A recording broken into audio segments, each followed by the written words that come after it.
to the Above Average Joe Show. Today we have an amazing guest that has been doing casting for quite a while, has worked on different films such as Hunger Games and the Divergent Series, worked on the new Godzilla that's coming out, and today's guest is JAMIE LYNN CATRETT.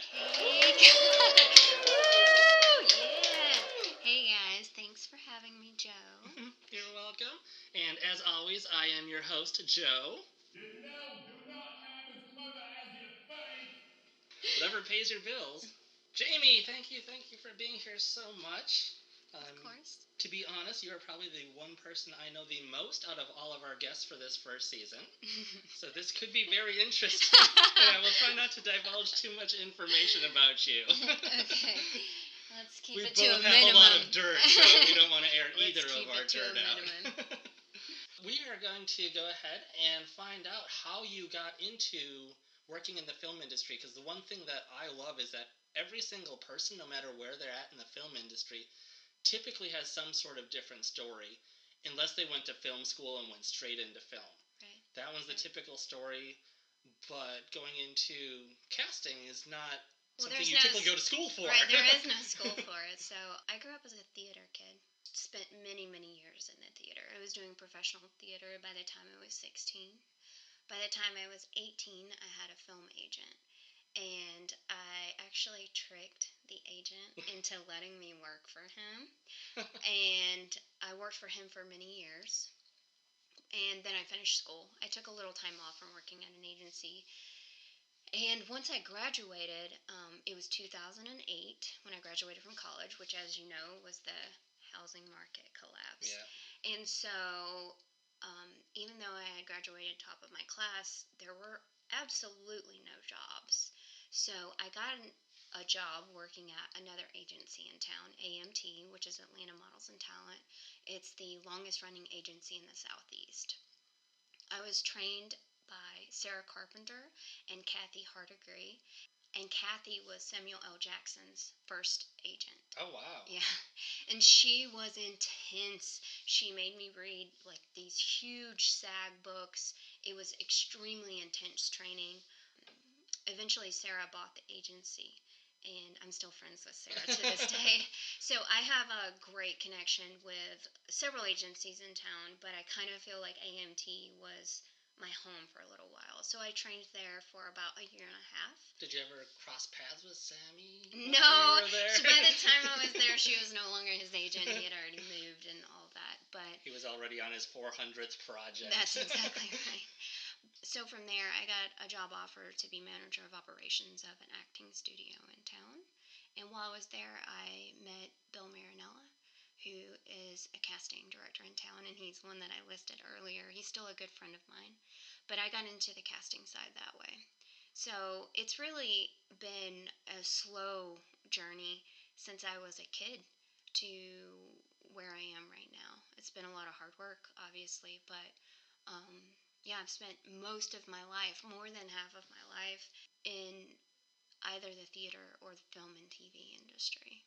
And then after Bill, you started your own company. That's right. With a partner. Yes. And grew very fast. Yes, we kind of exploded. As soon as we started our own company, we were offered Neighborhood Watch, which was a huge movie at the time. Within less than a year of having our company, we had Hunger Games. We just... Small little film that you may have heard of at some point. Rose and I, still good friends, like I talked to her this morning, we were extremely hard workers. Extreme, as you know from working with me. We work 100 hours a week often, sometimes more. And we put in the and that's not an exaggeration for anybody listening. It's literally logged 100 plus hours. That's right, yeah. And we had the connections, and we just made it happen, What were some of your favorite projects that you've done over the past, I guess since you started with Bill up until now? What are some of the fun ones that you had, or some of the ones that you're proud of, or... Working on some of Dolly's projects have been the most influential to me, just because growing up, she was always my hero. And I never thought, I was thinking about this the other day.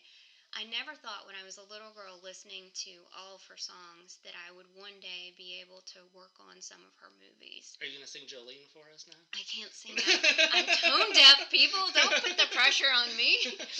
And so working on her projects was a dream come true. Absolutely a dream come true.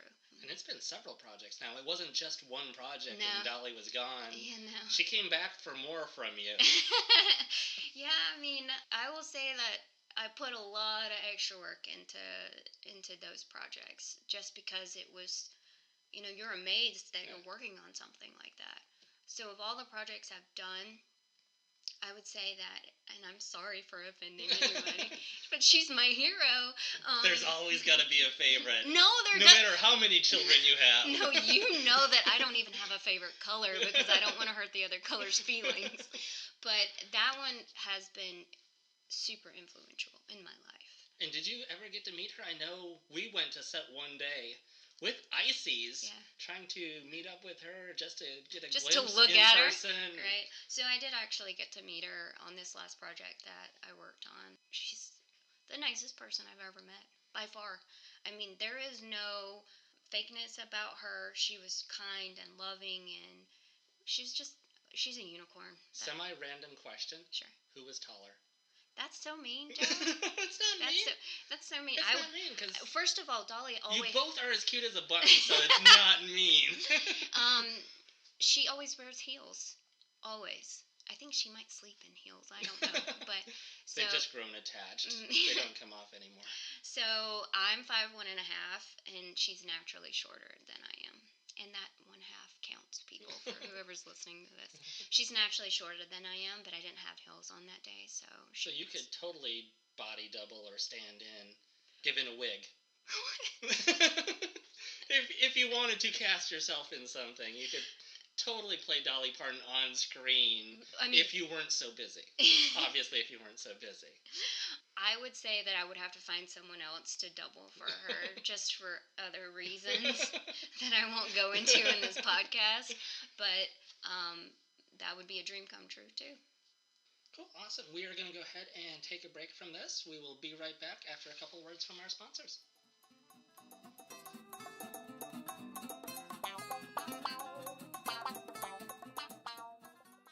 This episode brought to you by Mountain Dewin, the new piddle-flavored drink straight from the mountains of Boston.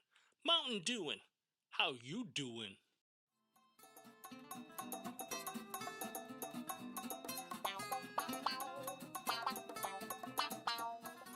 Welcome back to the show. We are still here with JAMIE LYNN CATRETT, one of the best casting directors in town here, along with the other 7 that are awesome. That she already You guys are awesome, too. So, what is your exact title in film? What do you do? I am a background casting director, which basically means that my job is to pick out people that go into film or TV series, and I decide all of the non-speaking actors for the entire film or entire TV series. So if someone's in a film and they aren't speaking, that means I put them there. Typically. Typically, yes. I don't think Silent Bob got his job that way, but... Well, sometimes people do sneak themselves onto a set, but I'm not in control of them. And beyond just the background, too, you also cast for other positions, such as like stand-ins and photo doubles and stuff like that. What are some of those positions, and what do they do on set? And what do you look for when you're looking for a stand-in or a photo double? Okay, so a stand-in matches an actor via skin tone, hair color, and height. Their job is to stand in for an actor when an actor's getting ready in hair and makeup. So basically, they stand on a mark or do the actor's actions for the DP, which means director of photography. How much acting skills do they actually need to do this position if they're going to be in place of that actor? So you don't necessarily need any acting skills.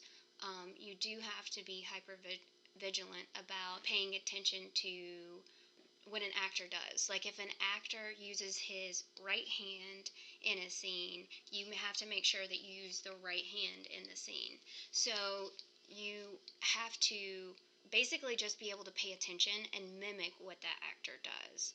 Some of the best stand-ins I've ever had were writers, because they're quiet and they just like to watch everybody. Models, because they are used to not talking very much.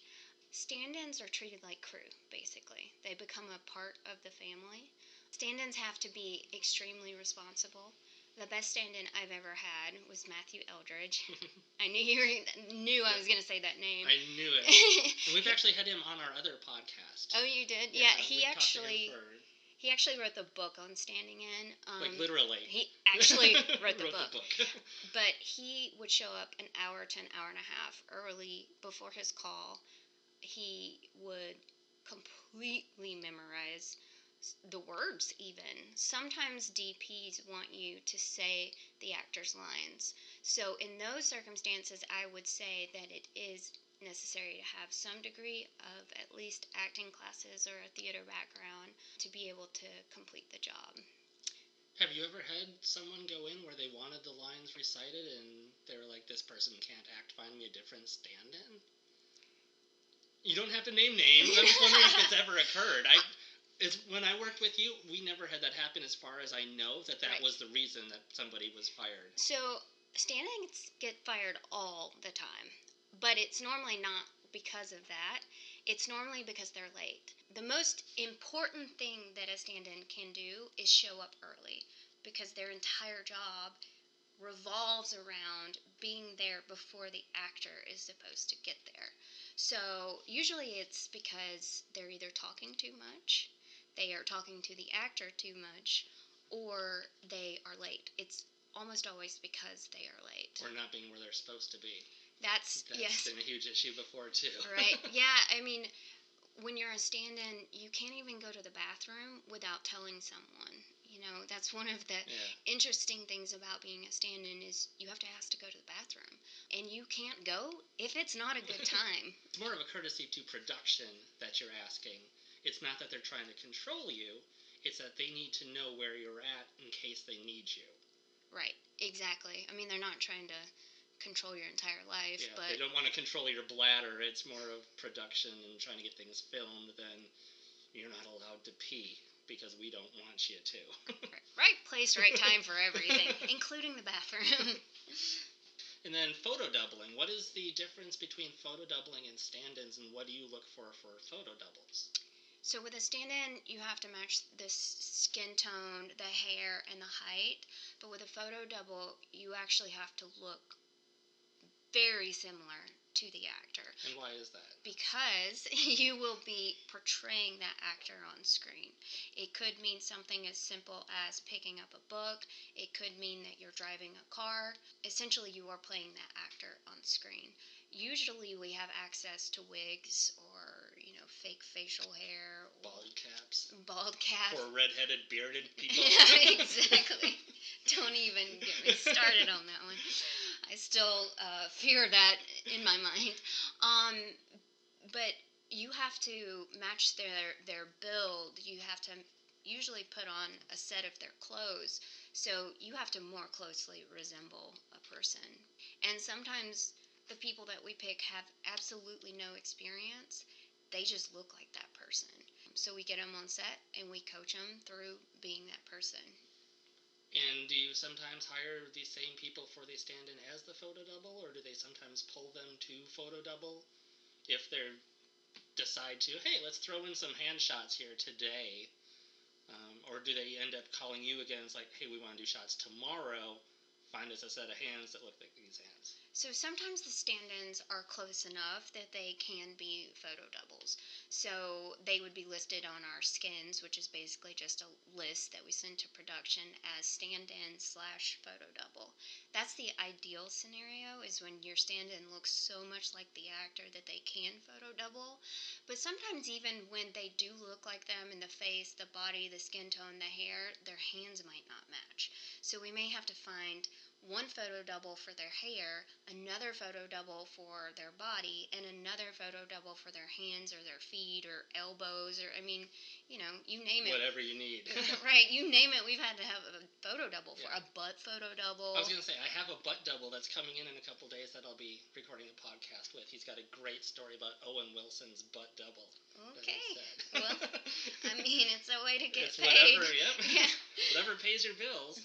And that you're comfortable with. Yes. And they let you know ahead of time, too, right? That if you're going in as a, say, a butt double or a full-fronted, naked double running 3 miles down the road, you're not going in blind and all of a sudden, oh, yeah, you need to take your clothes off.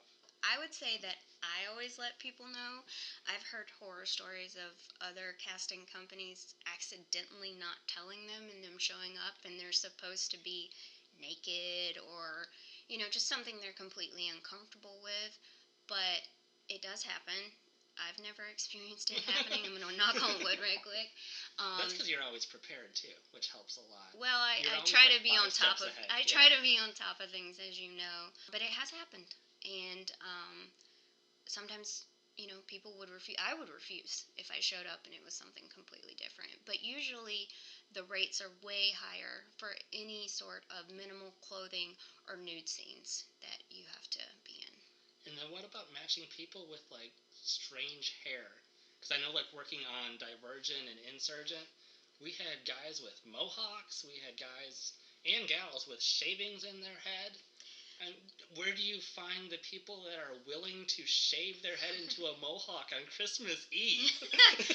I will not say that one was easy because it wasn't easy. So we have a huge database of people, as you know. It's like 150,000 people.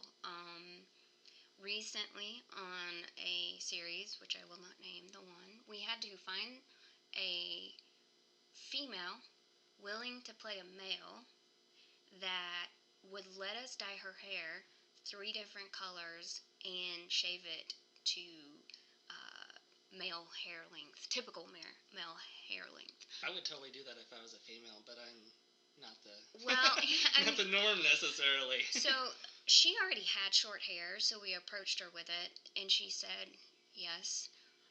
Is that temporary dye that they use then, or is that permanent? Or? That was not temporary dye because we had to make it look exactly like the actor. So you just start by getting someone that is similar enough, but may not have the necessary hair requirements, and you just ask them. And you ask as many people as you have to until they finally say yes. I will say that in those instances, production gives us a little more money to be able to, you know, compensate them for completely changing their look, because that may put them out of the running for other jobs for the next week or 2 until they can get their hair dyed back to the original color. Or or shave their head into a mohawk, you know, whatever we need. But yeah, it's basically just having a huge database of people, and you start to know your clientele and what they're willing to do. That's part of being good at our job, is knowing who is willing to change up their look or willing to show a piece of skin, or, you know. In this instance, we have used this girl many times to play men, and she's very thin, and so it's very easy for her to do. She already has short hair, and it just worked out. Nice. And what if you get the really, really tough ones and you're having trouble? Can you contact hair and makeup to try and work something out? Or, like, we can't find a girl that's got short hair that's willing to do this. Will they find a tri-colored wig? So, I mean, you're always working with the hair and makeup department in general, so you're texting with them every day normally. In this specific one that I was just talking about with the 3 different colors, we found out that morning that we needed her for that night. I know you're looking at me because you know how stressful that was. It took 4 people to find her, I will tell you that. How many hours lead did they give you on that? Was that like, we need her in 6 hours, we need her in 2 hours, or was that, well, we're shooting at 8 o'clock, it's an overnight shoot. How much time? So we found out about 10 o'clock that morning that we needed her at 6 o'clock that Oh, wow. evening. So you had 8 hours. Yeah, 8 hours. Plus, we were doing everything else for the show that day. So, in that instance, the hair and makeup department couldn't have helped us out at all. They didn't have time to get a wig. They didn't have time to... Where would you buy a tricolored wig? You'd have to buy it and dye it yourself. So, for the listeners out there that are finding this interesting, that have never done this before, where do they find these jobs? Is there a standins.com that they can go to? Is there an app that they can go to and find this? Or where do they search for this? What you want to do is locate background casting companies in your area. For us, they would go to CL Casting on Facebook. But you could also go to other background casting companies like ECA, Tammy Smith, Rose Lock, Bill Marinella, Hume Casting.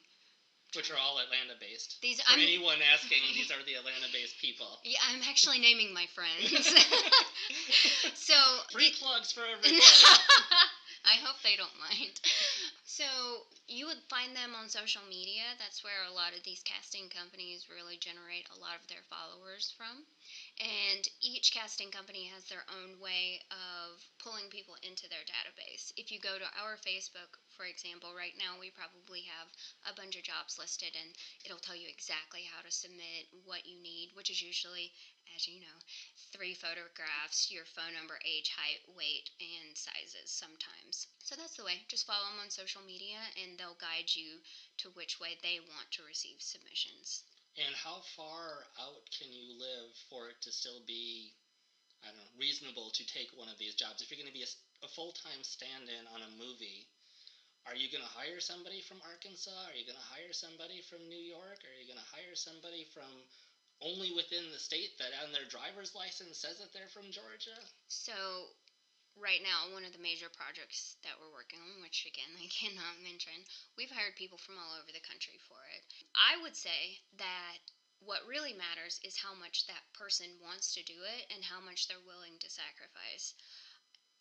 Some people will stay with friends in the Atlanta area while they're filming something. For a stand-in job, though, we would probably want to hire an Atlanta local. For gigs that work a couple of days and they're featured, people fly in all the time. They'll get a hotel and they'll, Uber everywhere and just work the job. In that instance, they're probably losing money, but they're doing it for the experience. So we usually leave it up to the person to decide whether or not it's worth it to them, because I don't know how much it means to them, As you know, when we were working with our last major project, we had people coming from all over the country begging us to work, and they were willing to pay whatever money for a plane ticket, for a hotel, to be able just to be in the film. And what's the furthest that you've gotten somebody? Has it been worldwide? Have you hired people that have written in Chinese and it's like, I want to be in your next movie? Because they love, Sandra Bullock so much that they decide to come over, and this is the only time that they've ever seen her name, or whoever's name. We've never actually worked with Sandra as far as I haven't. We have to hire people that can legally work in the United States. So the furthest that we've ever hired someone would probably be Hawaii, because they can still work in the United States. Do we have people trying to work with us from all over the world? Absolutely. Every day. People are writing us trying to work, but we can't legally hire them unless they have the ability to work in the United States. That makes total sense. Cool, awesome. Let's go ahead and take another quick break, and we will be right back.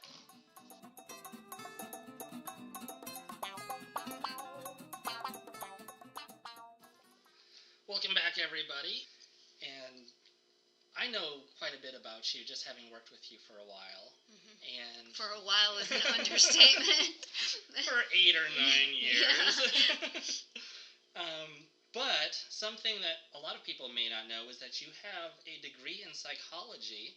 You also have a minor in chemistry. That's right, yes. You have made your own Brazilian nut milk. You've tried growing your own earthworms. You have taken up calligraphy. It's true. And on the last break, I remember you asking me, which I don't even know if you finished pursuing this, but you were like, what language should I learn next? Yeah. I've got got 3 months. I'm going to learn a language. I think I ended up taking salsa dancing in that time instead of learning a language, but I did start learning French. I just love learning, the process of learning. I love reading. I love knowing a bunch of different things, and it has led me to forming earthworms, to trying to fix my chicken scratch and learn calligraphy, to being in a dance studio.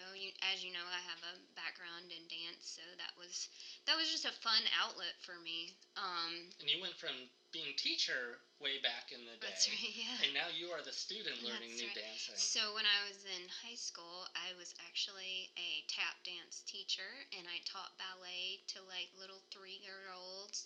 I know, it was so cute. Did you have 3-year-old performances and everything? Yeah, you have little 3-year-old They're not very good, but because they're 3 years because old. they're 3 years old, but they're trying. And Was it like a whole production of the Nutcracker that you would put on, or was it just like a quick, here's a 3-minute tap dance or a 30-second tap dance, or what kind of presentations would they do? So at the end of the year, you have what's called a recital, and every division usually performs at the recital. So you'll have 16-year-olds performing one moment, and then you'll have 3-year-olds performing the next. And sometimes you perform, like the Nutcracker. So you would have the little itty bitties being, like gumdrops or something, and you'd have the older people that are more experienced playing the main roles. But they're supporting characters, and they're going to get there one day. They all got to start somewhere. Yeah, you got to start somewhere. Yeah. Gumdrop, whatever. And it helps them get rid of that fear of performing and fear of being in front of people and the stage fright. Right, I was going to say stage fright, yeah. That was the word I was trying to think of, and came up with 5 other things to describe it. But yeah, it gets rid of the stage fright. It gets them used to being in front of other people and having people stare at them. Although when you're on stage and the bright lights are hitting you, they usually have everything blacked out, so you can barely see people anyway. Mm-hmm. But it just gets them used to, a life on the stage or, transitioning into the film industry. And do you think it's easier to train the youngsters while they're still young, or is it easier to train the older, say, teenagers or tweens now that they have a better understanding, or is it just a totally different monster comparing the two? It's a totally different monster. With the kids, it's really about getting them to focus. That's the hardest part, is getting them to focus. And then as you get older, it's about perfecting what you know. It's levels. You move up, and as you get older, to me it's more fun because you can teach them better technique, or cool things that look better than just waving your arms on a stage or plieing or whatever, Or a gumdrop just standing there. Yeah, they're trying. They're doing more than standing, Joe. But to me it was more fun to teach the older kids tap. I was teaching probably 12-year-olds tap when I was like 16, 17 years old. So, and I love tap. Tap was my favorite, so. I'd have to say one of the, most enjoyable things that I've ever seen on stage was a production of the Nutcracker, where all of the rat army was like 4 years old and younger. Oh, cute. And the way that they did it is they had one adult that was dressed up as a rat, and each person behind there, or each child, that was the Rat King, probably, was holding their tail. Aww. So they just did a whole little snake loop around the stage. The baby rats. And everybody at the same time when they came out was like, oh. I mean, it's hard for it not to be cute, yeah. So see, you can always incorporate the little kids into the older people's production. Yeah. And it's good because you start to see a standard for which you wish to aspire, But yeah, you can always incorporate the little kiddos in. And that is, the reason I brought all of that up is because your constant wanting to learn and teach people has always been something that I admired about you. Thank you. Working with you, just random things. Hey, we need to find, a lumberjack. And by lumberjack, and you would go into the explanation of like what lumberjacks do in their day. Well, there got to be this, and this, because technically with the lumberjack regulations, they can't be under this height. They have to be within this weight range, and all of this other stuff. And I would constantly be learning with you over and over different things. But also one of the things that I admired about you was that you love to help nonprofits. You love to give back to the community. You love to do things for people who, for some reason or another, just could not do for themselves at that moment. Right. What are a lot of the things, or some of the things? You don't have to name a lot of the things. We'd be here for hours for all of the nice things you've done. As you know, it's kind of built into our company, nonprofit work. I actually pay people when they are doing nonprofit work as much as they would get paid if they were working for me. My stepfather was a preacher, and we always did stuff for the community or, people that were in unfortunate situations at that moment. And I think that really breathed life into who I am as a person and shaped me from a very, very young age. Some of the things that we've done, we work a lot with Brandy Angel and her foundation. You and I have dressed up Be the Change? Yeah, Be the Change. Brandy Angel, Be the Change Foundation. It's a long foundation name, but that's the one that we work with most often. And for anyone curious about that, you can find her on Facebook by just typing all of that in. Yeah, I think she goes by BIF sometimes, but just type in Brandy Angel. She's also a photographer, so you can find her anywhere. But we've dressed up as elves and princesses for... she does a lot of work with children at the Atlanta Children's Hospitals around here. When Houston went through their hurricane, we shipped 2 tractor-trailer loads of supplies to them.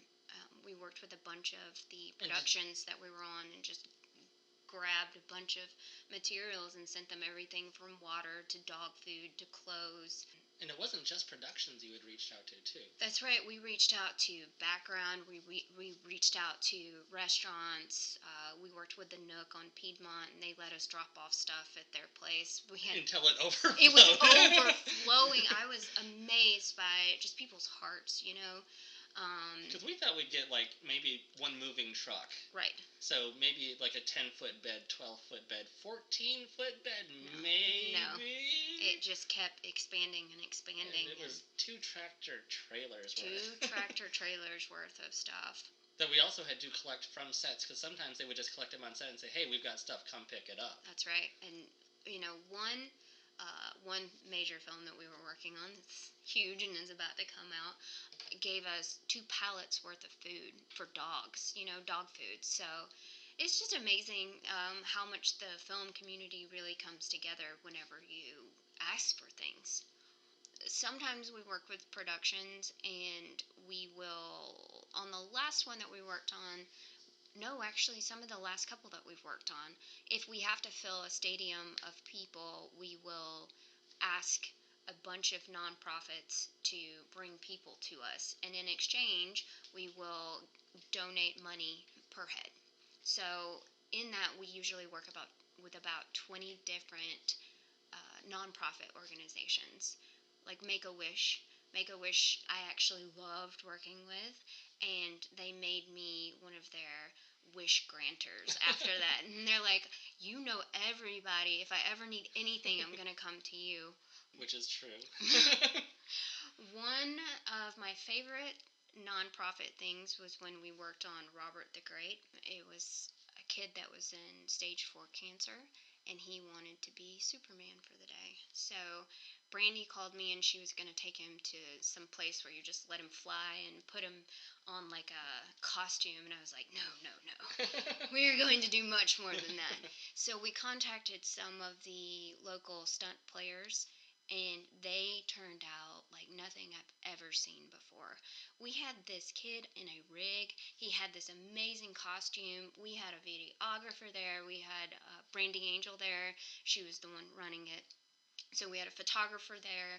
And then we had Spider-Man's stuntman come out and perform for him. I mean, it was, there were no dry eyes watching this whole thing. So that was probably my favorite one. Other things And we had the news people come out and cover that, too. That's right, yeah. Yeah, actually, I don't even know how they found out about it, but they... Yeah, because it wasn't through any of us. Mm-mm. They just kind of showed up and was like, hey, do you mind if we film this? That's right, yeah. Word just gets around. It's true. You do something nice, and word gets around. It's so true. So for people that are wanting to get their name out there, I mean, it's going to be kind of selfish reasons if you're doing it that way, but do something nice for somebody. Do something generous. Give back. It's true. And people will remember that. And it's a lot better to be remembered for the good things that you've done than being, I don't know, the drunk asshole at the bar or something. Aww. Do good in your life. That's my bottom line of what I'm trying to get at. Not said so eloquently, but we get it, Joe. And then also things that we did that were not even film related or nonprofit related that I enjoyed too is Krispy Kreme. Free plug. If you want to donate to us, feel free. We will accept your money as a sponsor. Because right now we have no sponsors. As you probably know, all of our commercials are fake, so don't try and Google them and get mad at me because you can't find them. But Krispy Kreme would always, every year, have Dressed Like a Pirate Day. Pirate Day, yeah. And so if you come in and just talk like a pirate, you get one free donut, which people will come in, arg, give me my donut. Yeah. And they get their free donut and they walk out. Right. But what we decided to do was to go to a couple of different Krispy Kremes, and we also dressed up, full costume, head to toe as pirates, at which point they give you a free dozen donuts, and there were 3 of us. So it was me, you, and Julie that all got dressed up, and we ended up with like a car full. 9 or 12 boxes of donuts. It was a lot of donuts. And we just went around town just giving them to people. And it's like, we've got free donuts. We just want to hand them out and put smiles on people's faces. Spread a little brighten joy. Their day. Yeah. And then another thing that we did was we would go out and feed homeless people. Yep.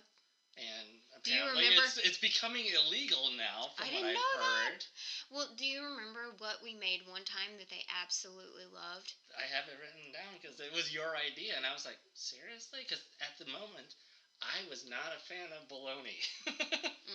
Yeah. You changed my mind and my life.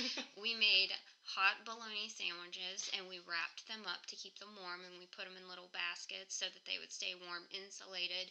And then we fried them. Yeah, we fried them on a flat top. Yeah, we did. In a production line. Look, I'm Southern, so we fry everything. But we kept them warm, and that food would they just looked at us like this was such a good idea, and I turned Joe around, and now he understands the fried bologna sandwich. And we even had homeless people that would turn around and come back and ask for more because they were so used to getting peanut butter and jelly. Right. Or what I started out doing was hot dogs. Yes. And then it's like, it's the same food over and over. I was like, hot bologna. Yeah, they loved it. It was revolutionary for them. It was revolutionary. It was a good idea. Apparently illegal now, but Well, I don't know if it's illegal yet. I just saw that they were trying to pass some laws. I don't know if they ever passed them yet, to make it illegal to feed homeless people because they want to try and deter the homeless community and not feed them and keep them homeless. They want to try and get them out there finding jobs and doing other things. So it's the government's way of doing something half-assed. I don't know that I don't know if I agree with that. I mean, yeah, I don't either. Some of them aren't there by choice, so it's not like, oh, they could. I don't think most people are there by choice. You know, it's not. And just trying to spread cheer. I don't think that should be illegal to make somebody happy. Right. It's just one way that I don't know. Some people have it backwards now that. Oh, you're doing something good. You need to stop that because it's too good. And I don't know, maybe they're feeling bad because they're not doing it. Who knows? People have their reasons, but... Well, don't send someone to jail for that, people, please. That's not good. That's not what we're trying to say. Get your friends arrested for doing good. But let's go ahead and take another quick break, and we will be right back.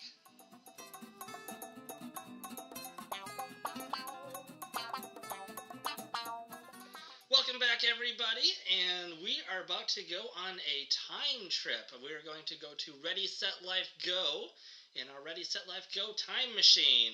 Jamie Lynn is still here with me. I'm a little confused about what's going on, but I am still here.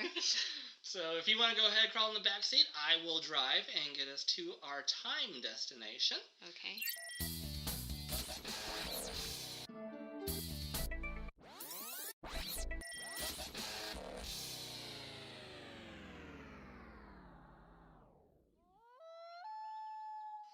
And we've come to a stop.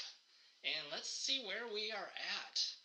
We are, wow, this is probably about 9 years back that we've gone. Ooh. We are on the set of Anchorman 2. Mm-hmm.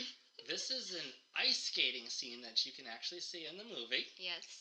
And this is one of the first scenes that we filmed with, at least with our core group. I don't know if it was one of the first scenes total for the film. Yeah. I think there might have been a couple more before it, I feel like.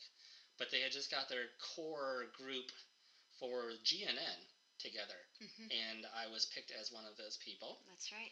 This is one of the, well, not the first, because I think American Reunion was the first one we worked on. That's right. And Internship, I think, was before it. So I think this might have been like number 3 or 4 project that we were on. Yeah.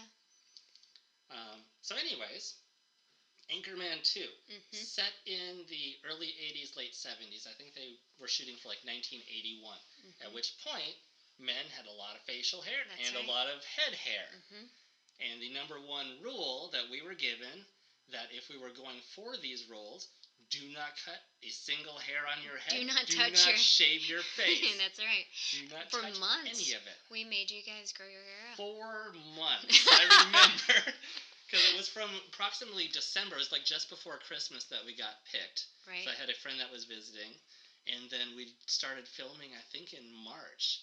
And through that entire time frame, it's like, you don't cut anything on your hair, or we will let you go. That's right. And scared to death, because this is still early on in my film career, that I took everything very, very seriously. As you should have. Yes.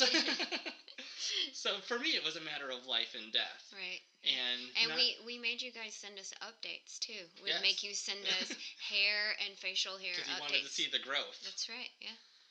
And when we got to set, nobody had warned me, hey, hair and makeup may have another idea of what they want.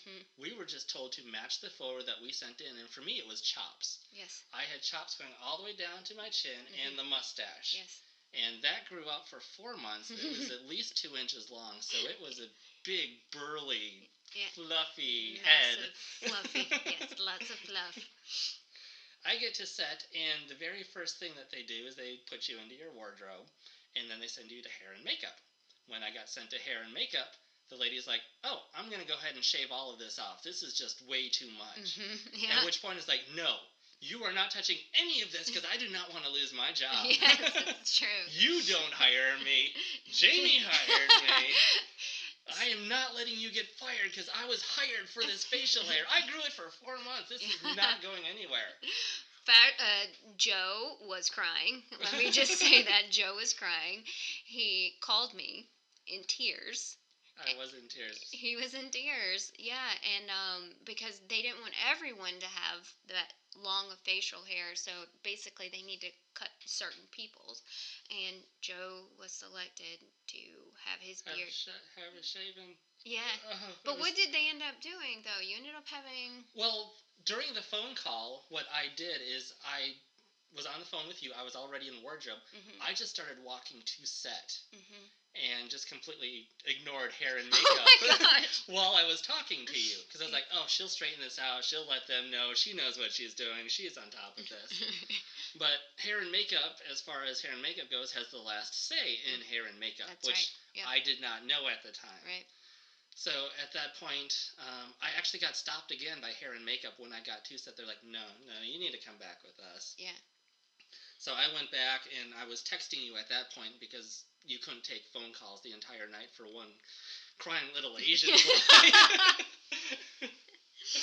They finally got me back there, and it was actually at that point that I was more in tears than anything. She got her razor out, she turned it on, she literally put it like right to my face, barely touched me, and tears just started rolling down my face, because I thought for sure I was going to get fired after you saw me. Yeah. And I don't know how in the communications of things that it wasn't like, hey, Joe, no, it's okay. Somehow you were just like trying to stop me from crying. I know. Like, let hair and makeup do what they want. It was like, you're okay. Take a deep breath. You're fine. Relax. It's okay. Fell back on my psychology degree for that one. Maybe through the tears you were telling me that, but for some reason that wasn't clicking. But somehow they got me in the chair, and literally as soon as she started shaving me, I started bawling, and she's like, "Do you need a moment?" And I could barely get out the word yes when she was doing it. Yeah. Because for me, it was like, this was 4 months' work that you are now throwing out the door. Are you tearing up right now? I still have Harvard memories of this. I'm still in character. Yeah, I understand. I mean, to be clear though, all of the people that were selected to grow their hair out for this long had what's called recurring featured roles, which means we knew they were going to be close to the camera, so they had to have longer hair, and some of them had to have beards. Didn't you end up having long chops, though? No. They kept the sideburns to about ear length. And we all had to take photographs of it and keep it that length because we were filming over 3 weeks. That's right, yeah. And for me, 1 month is 1 inch of hair. Yeah. So had I not had those photographs, I would have had 3/4 of an inch of hair growth back. Yeah. Yeah. So they had to use those for reference, and they kept the mustache. Okay. That was going from yes, I remember now. lip to lip. Yeah. So it wasn't a short mustache. Most of the people that I came in contact with that had no idea what was going on, it's like, nice porn stash. Oh, no. Because everybody in the 70s and 80s had a porn stash. Yeah. That's just But see, you couldn't have had that if you hadn't grown it out for that long. So it wasn't for naught. So yay, thanks for the porn stash, Jamie. You're welcome. And yeah, I sat there crying, and everything ended up okay. And once we actually got to set, the director loved me. He loved my look. He loved how I was reacting with everybody. So they stuck me into this featured spot at one point to where he's like, okay, here's your mark. Cameras will be on you. Here's what I need you to do. Right. And it was a part where I got to actually like act and react with the stars, which for me was huge. That's a big deal. It was still at the beginning of my film career, and I hadn't really done anything like that with actors. I think the closest I had been at that point was being a stand-in in the same room that Paul Rudd and one other actor were in. They didn't want to use their stand-ins, but I got to stand in for Paco. Okay. So I got to sit there and watch Paul Rudd do his thing, setting up a scene. It's free acting lessons. Yeah. It's basically, so by the time that I'm with those 4 guys, and keep in mind, too, that I was a huge fan of The Office. Huge fan of The Office. So seeing Steve Carell on set, I don't get starstruck very often. I've been with Ryan Reynolds, and honestly, he didn't starstruck me because he's a normal person to me. Yeah. But for some reason, Steve Carell watching The Office over and over and over. This was only around season 2 or 3, too. Yeah. So it was at the beginning of The Office. He said, "Thank you for holding a door for him," and I about melted. Oh. Yeah, I mean, it's just your hero. He's your Dolly. Yes. That's what that was. Yeah. So to have all 4 of them acting and reacting with me was just, to me, it was an honor. And one, thank you for giving me that opportunity. Although I know you didn't plan it specifically. No, but I did know you would be featured, and thank you for growing your hair and facial hair out for 4 months. And you know people, and you know how they'll react. You know the people that'll be good, and you just have that sense of Simon Cowell. Yeah. You can look at somebody, be with them for 30 seconds, and be like, "You're Hollywood. Yeah. You need to go get acting lessons or something." You have that X factor that you can see other people's X factor that not everybody has. I appreciate that. Well, most of my career has been about helping other people achieve their dreams, And so once you see enough people, you start to see a trend, I guess, of who has that X factor and who doesn't. There was one guy that I remember distinctly. He worked with us on a couple of different projects, and I just looked at him and I said, "You need to move to LA. You need to move to LA. There's going to be better teachers out there that will take you to where you need to be." And he called me like 2 weeks ago, and he's like, "I'm doing my first red carpet premiere." Wow. Yeah. Nice. Yeah. He's doing really well. He's getting supporting and auditioning for main roles now. So he's really like a dream come true. But I told him, I said, "You have to move to LA." And so he thanked me, even though I told him forcefully at the time. He thanked me for that. And which is another thing that you're good at, is giving that extra push in the right direction to people. Because I know you've done that with me several times, to where I wouldn't say it's like you see a weakness, but you see somewhere where I could be stronger. and you give that push of, I know you can be stronger here. Mm-hmm. Do this, right, and it'll make you stronger, and you're very good at seeing that in people. Well, I mean, my job is to look at people and really just evaluate them, right? Across as a human, as based on their look or their spirit or whatever. And so I've been doing this so long. Because even before casting, you were doing it. Because you have to do that as a teacher and an instructor. That's right, yeah. You got to see who can do the tap dancing and who can't, and right. who needs to be the lead, and who can you push to be that lead? Who can you make stronger? Well, you can make everybody stronger, right? That's why I love learning so much, because it can take you from position A to position D or Z or wherever you want to be. But a lot of people can't see their own weaknesses, because if they could, me included, by the way, I'm not excluding myself, if they could, they would... If you had any. Whatever. If they could, they probably would have already fixed it by now. So sometimes I don't get to deliver the best news to people, but it's always from a good heart, and it's always to push them to the next level in life, in their chosen career or whatever, because for myself, I'm always pushing myself, as you know, in whatever I fancy at the moment. You're an equal opportunity pusher. Yeah, exactly. I don't push someone else harder than I push myself. Yes. So, which I've seen firsthand too. You push yourself harder than anybody else. Right. You nudge people, which to most people feels like a really hard push because they're not used to it. Yeah, but when they see how much you push yourself, it's like, she's going easy on me. Love tap. So, yeah, that's one of my lots in life, is to help people become a better version of themselves, whatever that means to them. Yeah.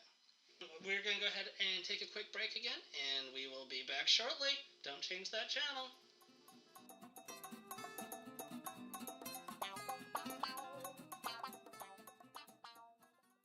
This episode brought to you by Dragon Repellent. It's guaranteed to repel dragons if they decide to resurface and destroy our modern world.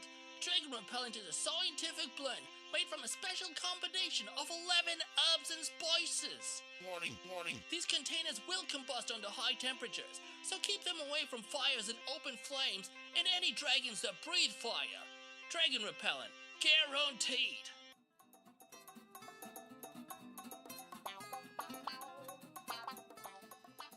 Hello everyone, and welcome back to the show. We are here with JAMIE LYNN Cattrett, and we are going to actually talk about something that neither of us have worked on, but we are both big fans of. And several of you have probably watched this show called Game of Thrones. Yeah. We have no inside information, so no leaks, no nothing like that, even though the episode from when we're recording this is coming up in a month. 42 days away, Trev. 42 days away. So if we accidentally say something that's a spoiler, we don't know that it's a spoiler. We're just making things up and answering these questions for fun. So I think we should take turns asking questions. We have a list to choose from. Okay. So if you want to pick the first one, we will both answer whatever questions we have. So go ahead and read one of the questions off, and we will answer however we honestly feel. How would you rather die? Painfully in battle, falsely accused and beheaded, pushed down a hole in the floor, by a White Walker, then turned. And I also came up with a fifth option. Oh. The kiss of death from Cersei. Okay. Which is not my option. Okay. What would your option be? The way she be? described that just seemed too horrendous and too long and painful that I don't want to take a year of a painful death, or however long she said that she was going to suffer. Yeah, I don't think I would want to kiss her, just because she's evil. But I know also I don't want to be falsely accused. So Ned. Process of elimination, it was just like, I want my integrity when I die. Right, Ned. And then we also have either painfully in battle, which wouldn't be too bad. That's my choice right there. Painfully in battle. At least you go down fighting. You know what I mean? Yeah. Because pushed down a hole, it's like, okay, I get pushed down that hole, I fall for like a mile, but it's an instant death. Right. So that was the appeal of that one. I gotcha. But there's no honor in that. Right. But then we look at being a White Walker and turned, that's still in battle, and you still continue on. Right. And there's at least the possibility still out there that if they kill the White Walker King, that you can come back The Night to King? normal. Okay. Yes. So is that your choice then? I think I would rather turn into a White Walker. Okay. Even though I may be rotting to death for 100 years, Gotcha. dead. Yeah. But there's still a possibility if they kill him soon, I could just come back wounded and be okay. So there we go, folks. I die painfully in battle, and he turns into a White Walker. Still dying in battle. Still dying in battle. And, okay, so we're going to name 3 characters of who you would rather be. Would you rather be Daenerys, mother of dragons? Would you rather be Tyrion Lannister, who is very smart and knows things, but he drinks a lot? Yes. Drinks and knows He things. drinks and knows things. Or would you rather be Jon Snow, who knows Who nothing? knows nothing. I'm going to have to go with Daenerys. Yeah, I mean, dragons? She's down to 2 right now. Yes. Well, 2.5, because she still has the one, but it was kind of borrowed at the moment. But we don't know what's going to happen with that dragon. So it's still It's alive. Can you say alive? I mean, It was dead. It was resurrected. it's under the control of the Night King. So getting him back, I'm thinking, is going to be difficult. But she still has a couple of dragons, and that seems awesome to me. So, but if I were to play a character, it would totally be Tyrion. Character actors are the best of all time, and I think his is the funniest character of all time on Game of Thrones. He would be my answer for both of those things that you just mentioned. Okay. So I would choose to be Tyrion. I love his character. I love that he's so smart and educated, and everybody seems to underestimate him. So he's always got that in his pocket, Right. that nobody thinks that he's brilliant until he ends up with Daenerys, to where she actually respects his She input. does respect him. So basically, you're now I'd be telling... working for you Yeah, as you're... my assistant. We've Full circle. been there, done that. Next question. Cersei Lannister, long or short hair? I Long. liked the long, but the short has been growing on me. I feel like with the shorter hair, she seems to have taken more control and been more of a strong female character. By that, do you mean evil? Well, depending on how you look at it. You see it as evil from the outside, but I still feel like she feels like there's still true intentions behind what she's trying to do. Well, of course, nobody ever thinks they're being evil. Some people do. Not usually. Not typically if they're playing it right. So I still feel like she's doing that.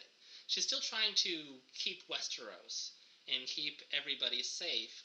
And that's why she's sending everybody to the north to fight the battle, everyone to the wall, other than her people. Because she needs and wants to keep her people safe. Are we still talking about hair? Her hair represents how close she's keeping her people. Oh my gosh. I'm going with long. Run wild. Just because I think she looks better with her hair long, personally. She does. She definitely looks better with it long. I love long hair on gals, and she looks great with the long hair, but I think as a character, I think the short hair kind of suits her well at the moment. I get you. So let's go to question number 6. Did you have a chance to read that article? I read the theories on whether Bran is the Night King or not, and I understand where people are coming from, but there is no way that a Stark changed that much. There's no way. I refuse. Just because of his last name. Just because of his last name, I refuse to believe that one of Ned's children has turned that evil. I will not do it. I will not accept it. I will never forgive you, Game of Thrones, if you do that. The reason I feel that it's actually very plausible is I feel that maybe Bran being the all-knowing three-eyed raven, it's his way of knowing this is the only way to unite the kingdoms. That if I can come in with these people and try and destroy everything, that they will unite, and it's the only way that they will unite, because him knowing everything knows that it won't work any other way. In case you guys don't know, Joe is part Asian, and I feel like this is the Asian side of him saying I must kill all the kingdoms to unite them under one roof. That's where this is coming from right now. The Art of War. Yes, the Art of War. So, I have read it. It was a great book. I have It's a great children's story. No, oh my gosh. So I understand why you think that, but I wholeheartedly disagree. You cannot convince me otherwise. So who do you think the Night King is then? Do you have any theories behind that? Any thoughts of who it might be, or do you think he's just random Night King and there is no plot twist or I hadn't even thought of this. I feel like he's just another character that maybe 1,000 years ago was a good guy, and all of a sudden he just turned. I don't know. So just like another race that they just weren't aware of at the time, and it's like in the times of old yore, and there were elves and leprechauns and stuff. That he was just a White Walker that an is evil now become leprechaun. a reality. Right, an evil leprechaun. You know. He's a very evil white leprechaun. It's really tall. He's nothing like a leprechaun, but sort of like a leprechaun. With his pot of gold. Who would you rather rule? Wildlings, Westeros, or Dothraki? Honestly, I would go probably with the Wildlings. I'm not much for the Dothraki because they are all about fighting and violence, which is not the way that I would want things. Westeros, everything seems to be more, I don't want to say civilized, but they seem to be more conformed to be just all the same people, which, I don't know, I feel like a lot of society is that way, so I kind of go against that. But I feel like the Wildlings are more the artsy side, that they're the more free folk, free. right? Yeah, they're the free folk. And they kind of do what they want, and they all love and care about each other and life. Right. And that they're not just going to go around destroying people, killing people, manipulating people just because. I'm going to cop out here, and I'm going to choose one that's not on the list. Go for it. So, I would choose the Unsullied, which is an odd choice considering that wasn't an option. I threw in extra options too, it's okay. But they are relentless, disciplined, loyal, and they don't give up, you know? Even when facing people that there's millions more than them, they are loyal. So, I would have to... don't die. And they don't. It's amazing. So they're elite warriors. Why not choose them to be on your side? And as that leader, would you also get the ability to look into the fires and see things? Well, I guess so. That would be pretty cool too. I mean, why wouldn't I want to choose that if that's an option? Yeah, I'll take that. Why wouldn't I want a flaming sword? That sounds good. Well, we're going to go ahead and wrap things up. This has been such a delight. What about the ramen? I was just about to say, we have a couple bowls of ramen that we are about to try that we just had delivered to us. And we're going to do this before we close everything out. Okay. We've brought in Manchurian ramen. Right. I don't even know if I'm saying that right, but I'm hoping so. But it's the regular ramen that you get. It's the 29-cent package, 15-cent package when it's on sale. And we are going to compare it to the to-go ramen that we bought. That we got Uber Eats delivered. And I have to tell you, this Uber Eats delivered one does not look so good compared to the Marukan ramen. And I think you said the odor is a little bit... I have no sense of smell. So she has no sense of smell. It smells like an odd mixture of Joe's throwing things over here, of curry and greens. Yeah, those are greens. Collard greens. Collard greens? Might be mustard greens. Yeah, so not too excited about this one. It might be delicious, though. We'll see. Well, the Manchurian ramen tastes just like it normally does. I'm going to go with a big no on this one. So we should... It's spicy. Very spicy. Which, luckily for me, I can't smell it, so I don't know what to even anticipate. And the reason we're doing this is because Joe and I love ramen. It's something that we just joke about all the time. Yes, we love ramen. Even the 29-cent ramen, 15-cent on sale. We love it. Holy crap. I told you. Spicy. That is a fast kick, too. Spicy, very spicy. It was half a second of, ooh, that actually tastes kind of good. And then it just starts burning your mouth. Yeah. I don't even know how that happened. Wow. Yep. So. No offense, but I do not want to poop that tomorrow. We're going to go with the Marukan ramen as the clear winner here. Joe's drinking as quickly as he can to try to extinguish his mouth. Luckily, I just bought like a gallon container of water from the store, so I should be okay. But thank you, everybody, for listening. Thank you, Jamie Lynn, for hanging out. Of course, yeah. A little while, and we will see and hear you on the next podcast, guys. Thanks for listening. Bye. Bye.